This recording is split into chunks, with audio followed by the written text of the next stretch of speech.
Hey everybody, it's Leanne here. I am so grateful to be here with you again today. And can we just chat a little bit about emotions today? I've been really feeling led to do a video for each of you about emotions and emotional well-being. We can be so impacted by what it is that we're feeling that it blinds us from the truth of really what's going on in our world around us. And so I just want to challenge you with this thought. Most people misunderstand emotions. Most people react to them. They live in them. They live at the effect of them. But I'm here to offer up a new perspective and a new way to think about our emotions. I believe that our emotions have tremendous purpose. We all have them. And some of us, our emotions have us more than we have them. Your emotions don't need to have you. I'm here to challenge you with this thought as well, that emotions are tools.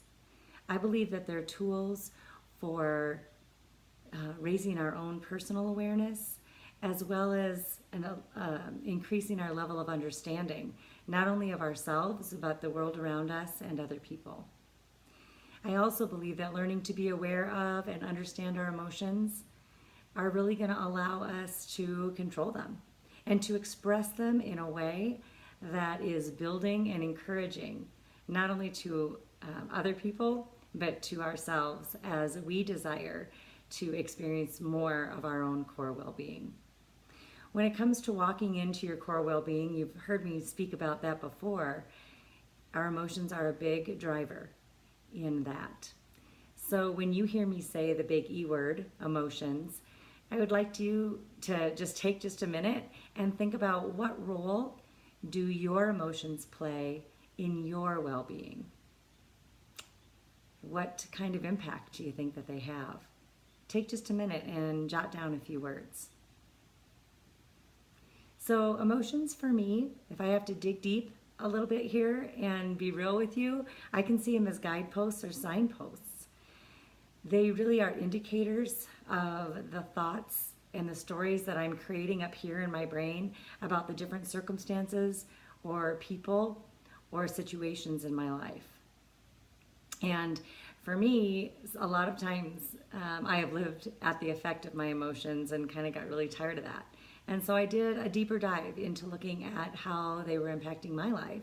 And in a lot of ways, they were hijacking a lot of the relationships that I had, the opportunities that I wanted to have or experience, and the love, the true love that I wanted to bring forth in the world. And so look back at your notes that you just made, those couple of awarenesses that you put before you to see how you think that they are impacting your life. So I want to encourage you also that some emotional intelligence, we've all kind of heard that buzzword going around, but really raising our own awareness and level of understanding of our emotions and how they are impacting our relationships and how we move forward and show up in this world. It's a great opportunity to see if the emotions that we are choosing to experience are the ones that we want to hang our hat on moving forward. So when we think of emotional awareness and understanding, how much more beneficial would it be in your world if you were more aware of your own? What would be different if in your relationships, would they be more satisfying? Would they be healthier if you were able to get a grasp and a deeper understanding of your emotions? I want to encourage you and challenge you with the fact of, yeah, I think they really will. It'll impact you professionally as well as personally. Because how you interpret every situation, every circumstance in your life, even how you're physically feeling, is going to be impacted by the emotions you have. The emotions you have are being directed by what it is that we're thinking about. So I want to just encourage you as well that there are 7 different paths. For sake of our conversation today, we're going to nail it down to 7 different paths our emotions can go on. And so I want you to make note with that pencil and paper that you have in front of you about which path you spend the most time on. So path number 1 for our emotions that we can go down is the path of apathy. This path can look like a tremendous amount of sadness, fear, guilt, doubt. Some disappointment can show up on this path, worry, and a lot of discouragement. Have you spent some time on this path? I know I have. Path number 2. This one can look like anger, resentment, frustration, and irritation. Maybe on this path you're seeing some boxing gloves. Path number 3 can look like this: forgiveness, toleration, and even coping.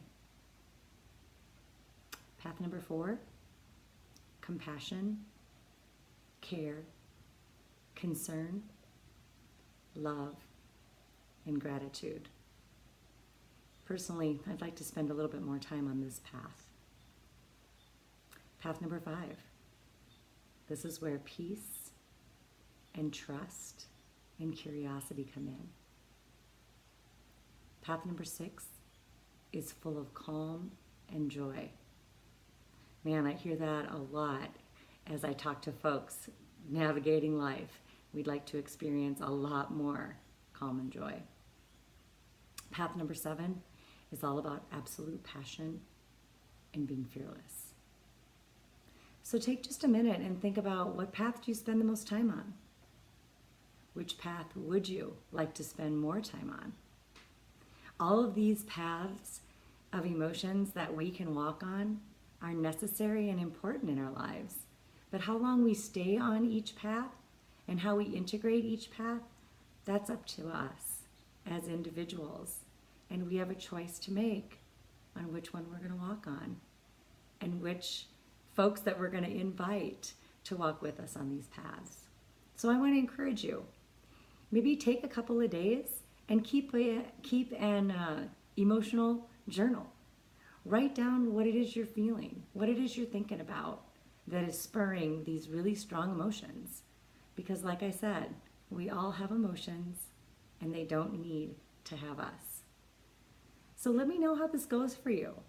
Let me know more about how your emotions are impacting you, if they are allowing you to step more into your core well-being, or if they're hijacking you in some way and preventing you from experiencing the healthy, satisfying relationships and opportunities in your life to help you step into your legacy.